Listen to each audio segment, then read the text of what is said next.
Hello, friends. Welcome to Pieces Here, the daily series exploring the architects of enough. Today we conclude our theme, Stewards of the Earth, by diving into the life of Charles Darwin. In a life devoted to quiet observation and long walks, he taught us that deep change begins with close attention. Architect of Enough. Born in 1809 into a wealthy English family, Darwin was expected to pursue a conventional career, but instead, a 5-year voyage aboard the HMS Beagle redirected the course of his life and modern science.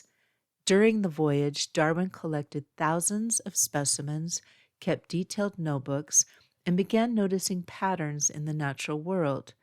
His time in the Galapagos Islands prompted questions about variation among species, questions that later shaped his theory of natural selection.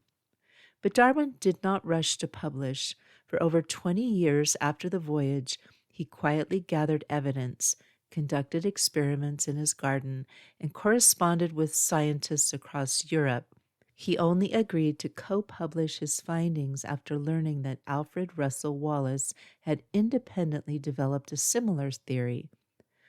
His On the Origin of Species followed in 1859.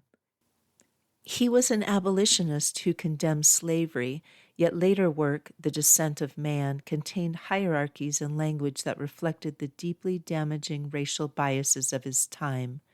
Despite this historical complexity, Darwin's methodology was a masterclass in the simplicity of profound observation. He lived simply, worked from home, and prioritized daily walks, often along a path known as the Sandwalk behind his house in Kent. His approach to life was grounded in observation, long-form thought, and rigorous attention to detail.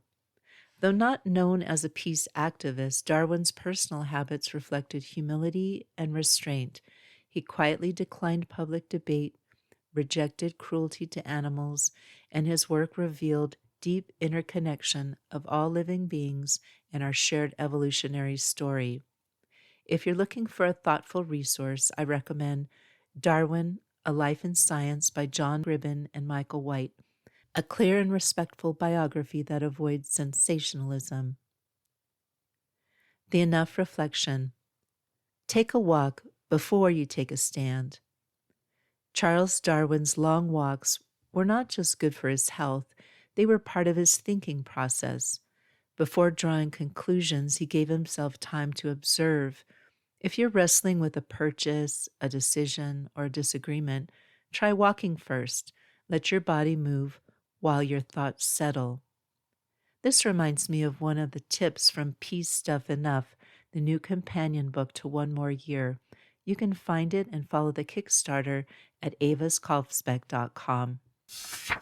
Pedro says, Charles Darwin was not the first to propose evolution, but he was the first to explain how it might work through natural selection. That's the part that changed everything. What small practice in your life helps you slow down enough to see clearly? A daily walk? Quiet time in the garden? Something else? Ask yourself, or perhaps write in your journal, before I leap to action or judgment, I will... Words to keep. In one of Darwin's most often quoted lines from The Descent of Man, 1871, he wrote, "The love for all living creatures is the most noble attribute of man." It's a sentiment that may challenge the assumption that science and compassion are separate. For Darwin, to study life was to see its interdependence. If this daily message has brought you peace, please take a moment to subscribe and share this episode with someone who needs it. That was the life and wisdom of our architect of enough for this episode. If their story has inspired you to seek your own path to less consumption and more contentment, then please step off the treadmill with me. Let's learn from the architects of enough and discover together that for our planet, for our community, and for ourselves, Peace is here. To follow my work, including the new book, Peace Stuff Enough, the entire Pedro the Water Dog Saves the Planet series, and the podcast archive, visit aviskalfsbeck.com. That's also where you can find the link to my current Kickstarter. Our music is Dalai Lama Riding a Bike by the talented Javier Peque Rodriguez. You can find links to his music on Spotify and Bandcamp in the show notes. Thank you again. Listen for the peace.